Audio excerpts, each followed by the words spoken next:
Welcome, welcome, welcome to this week's episode, my friends. Today, I want to talk about living right now because that's what I'm doing.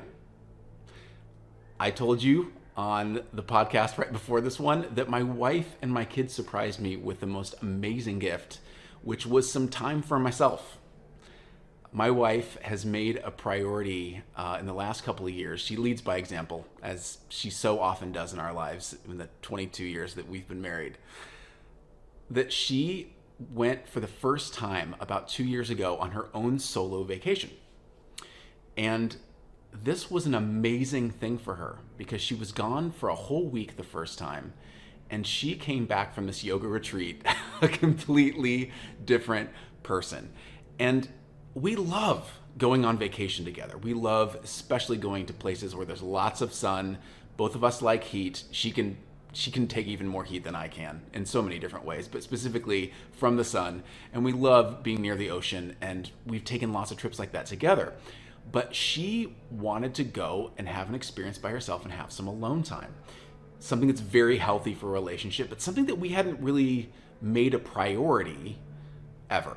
And so, as many times she does, she led by example and she went first. And she came back such a recharged and energized person in lots of different areas of her life. As a parent, as the partner that works with me in the company and that has great ideas and is the head of project management for our clients and our agency. And she just came back recharged and ready to go. But having that space, that intentional space for herself so that she can evolve individually, and that as partnership in business and in life and in raising a family, she was able to come back a refreshed person that can give her energy that way as well. And it's so important to take that time, but I have been horrible at it. I mean, just really sucking air on that. I don't know why I still had this fragmented part of my mind where I thought that I was being too selfish if I took time to go by myself, because there's so much stuff to get done in the business. I always have ideas. I want to be working on things, which can be a good thing if you're an entrepreneur, right? You have a new idea, you want to pursue it right away. You have an idea, you have a thought, you're on a walk, you want to start doing it right away. And that could be a really good thing, but it also can take away from the time that you need in order to recharge your batteries and allow yourself to have, like I talked about in the previous episode, that intentional white space. And I told you already how to create that in small moments in your schedule and to schedule for it on your calendar, to make time to go for a walk, to let your brain, that supercomputer that's sitting on top of your shoulders, it's not meant to just focus on tasks. That's such a menial thing for that thing on top of your head to be doing. It's good at coming up with amazing ideas.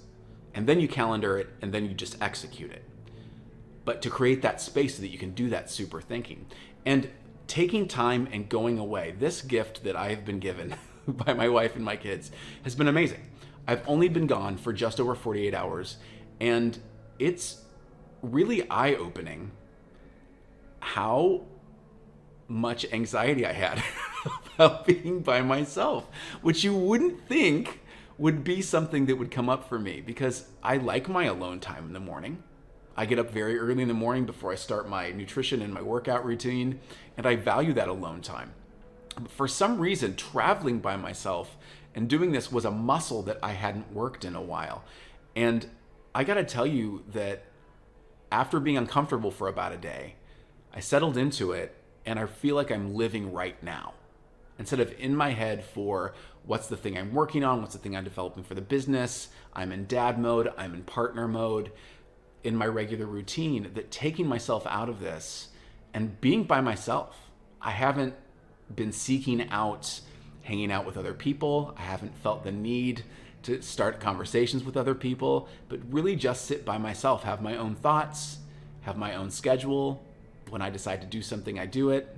For some of you maybe that don't have kids yet, or just don't have that kind of intentional space that you've created for your life, maybe this is something that you have experienced. This is something, like I said, a muscle that I've let atrophy. And so what I want to do is I would like to talk about how to create this for yourself as I am learning how to do it. So in this case, I kind of went on easy mode. I was the recipient of an amazing gift to be able to go and have this time. But I can tell you already, I'm already planning for my next one. I have had so many amazing ideas, and I have kept myself from executing on them because I just want to be in ideation mode about thinking about what's possible for my future self, for my family, for my business, for my clients, for the things that we're developing. And I'm not taking action on any of them. I'm just using this time to think. And it really made me to start thinking about what I want to talk about right now and the stepping stones of how to get there, which is living right now. So in my brain, and some of you might be entrepreneurs that think like this as well, and as Americans especially, we've been conditioned to think about you earn vacation time, that like 2 weeks that you get a year, or eventually when you retire, there's all these things you're going to do. But really, you can make space to live right now, to look at what you want for your future self. What is that? For me, it's being able to go to sunny places like this on a beach whenever I want, and to record a podcast like I'm recording for you right now from wherever I am, and sharing what I'm learning with you wherever I am as I'm experiencing it. That is something that brings me joy, and that's something that I can see my future self doing, that I want to do, and that's my ideal life, is doing that for you and with you. And as I'm learning as an entrepreneur, as I'm having failures, as I'm having wins, making sure that I'm being vulnerable and I'm sharing that with you as well, so that you can have an easier time and come along with the journey as well and grow your own business and do the things that you want to do in your professional and your personal life as well. And so in order to do that, I have to actually do it as well, which is live right now. Not wait for that retirement, not wait for that permission of 2 weeks or when we have a planned vacation, but to actually take time for myself, go away, and know that that's part of it. That is part of the life that I'm designing. To record this podcast right now and be uncomfortable for the fact that I don't have perfect lighting right now. I don't have my professional setup with all of my toys and all the things that our team sets up for me so that I have them. But showing you that I'm showing up and I'm doing the work as I'm going and experiencing and making time and space for myself to enjoy the journey as I'm doing it. So I'm not waiting to do it. I'm living that future self, that future life in small increments like this. It might only be a small trip like this, but I'm going to plan for it multiple times per year now, because I know that creating this space for me allows my supercomputer, my brain, to have uninterrupted thoughts and ideas, and to be able to create what I want to be in the world, what I want for my business, what I want to be able to create for you, what I want to be able to have you create in your lives as well, by being that example and by doing this. So here are some things that help me do this in my normal life as well, and that help you to be able to do something like get on a plane and go somewhere else and still be able to have that space to be productive. So a couple of things that help me to be able to make my calendar so that it is not packed with things. It's packed with results I want to generate, and I only have 2 or 3 things every week that I know that I want to get done and that are going to be results. And I do this by creating that intentional space during the week, which we've already talked about before in a previous episode. But to recap that again, what you do is you make time on your calendar. When you are doing your calendar, I suggest doing it on Mondays, but you look at intentional blocks of time where you specifically go for a walk, or you're creating that intentional creative space for your brain to just free associate and to chew on how to get the results that you want, unencumbered by just meeting to meeting to meeting or task to task to task, the doing. So to create that intentional space, one of my favorite tools is called batching. Now, I did not create this term. This is actually something that Timothy Ferriss, if any of you are familiar with him, the 4-Hour Work Week, he has a very famous podcast as well. He loves to do brain hacking, efficiency hacking, productivity hacking. And I read his book, The 4-Hour Work Week, years and years and years ago. I've reread it at least once in between when I first read it and now. And one of the key things I took out of that book is called batching, and I still do it to this day. So batching is taking a task, something that usually pops up for you on a weekly, maybe even a daily basis. And instead of doing it on that daily basis, batch it. Plan time, a block of time, to do a repetitive task that could be done in increments every day. To do it, instead of doing it throughout the day, you do it once per day.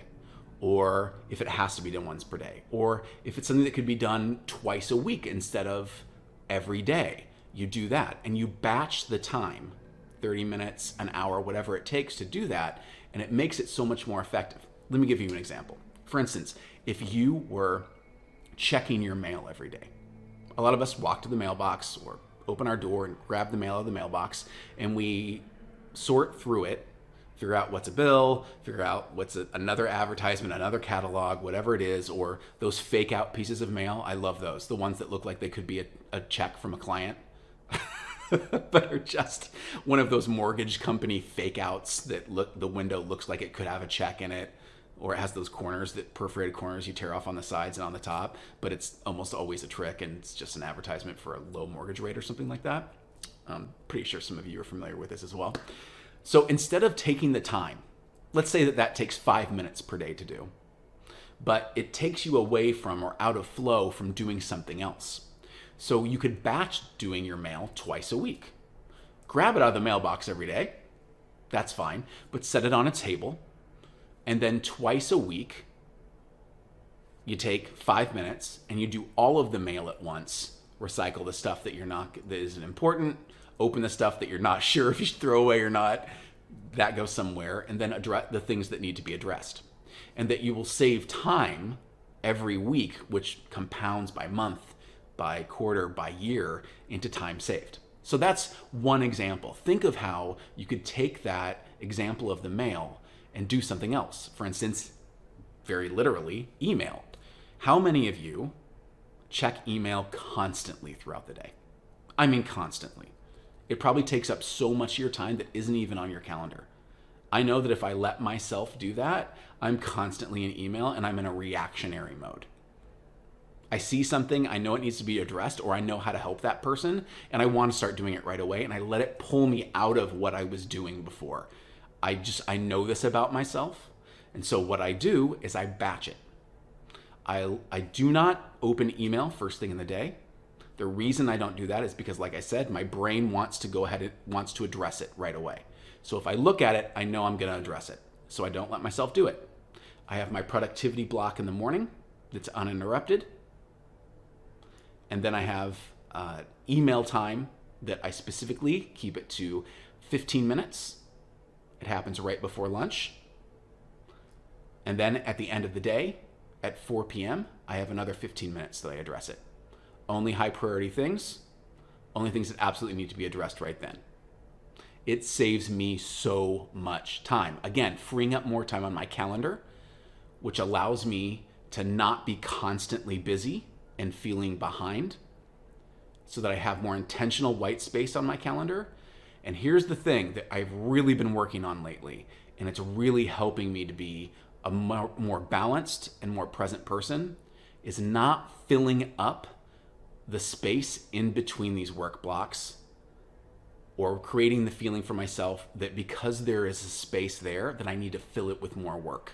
Otherwise, I'm being lazy. How many of you do that? How many of you are like me? You're entrepreneurs, you're professionals, you're high performers, and if you see a space somewhere, you think, "Oh, I could throw some more work on there for that project that I want to get done. I'll get it done even faster now." But what it does is it creates a mentality of scarcity in you, so that you're constantly trying to pack your schedule, overpack it, and you get burnt out faster. And that's the last thing that we need right now as entrepreneurs. We need more space for our brain, more space to be able to take trips like I'm doing right now, so that you can think about what you want to create and live the life that you want right now, instead of waiting for that mythical 2 weeks that Americans give themselves, and all Europeans think we're crazy, because they intentionally take a lot more time, which is wonderful, and we should do that too. But baby steps. I challenge you to think about, what is that trip that you're putting off?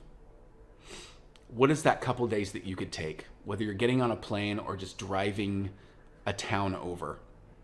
But some intentional, specific space that you can create for yourself where you're living the kind of life that you want right now, a small taste of it, because I guarantee you, you're going to have a moment like I'm having right now, which is once you go and do it, you wonder why you waited so long to do it. And in my case, my wife gave me a kick in the ass and booked tickets for me because she knew that I needed to push over the cliff. But I have to tell you that now that this has happened, this is a thing I do now. This is a thing that I'm going to continue to do. I'm going to make time to live the kind of life that I want. And when you start doing it, guess what? Your brain just starts making it normal. It's normalized now. This is the person that I want to be. I'm the person that gets on a plane and travels for 2 or 3 days by themselves, that does this more often with my wife as well, and that goes and that does this sort of thing and lives the life of my future self that I want right now, where I get to talk to you right now, where I get to have revelations in the moment while I'm out and my brain has time to think and process and share with you, and not be afraid that I don't have the perfect lighting set up, that I'm not talking to you from my office, that I'm tethered to a specific place. That isn't the life that I want to create. But that's just my example. What are some of the examples of the life that you want to create? What do you want to do on a daily basis, a weekly basis? How often do you want to travel? What are the reasons that you are coming up with right now of why you're not doing that thing that you want to do? And how could you do it in a small increment right now that makes it so that your brain sees it as something that's possible and something that you can start moving towards in bigger and bigger strides until you are living the life that you want to live, running your business the way that you want to run it without feeling burnt out, overscheduled, and that you're never going to get to the place that you want to get. I'm not perfect at this. In fact, this is just, like I said, I needed a kick in the ass to do it from my wife.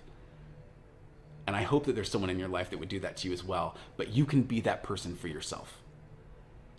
So look for an opportunity, whether it's you're someone like me that loves traveling, but my brain loves to come up with excuses of why I don't have time for that right now, because that would be irresponsible. Do you have a version of that? Something that you've been waiting to do for some time? When that future self happens and all the stars align, what could you do right now that could make it a possibility, even if it's a small step? All right, that's it for now. Goodbye from Mexico. I'll talk to you next week.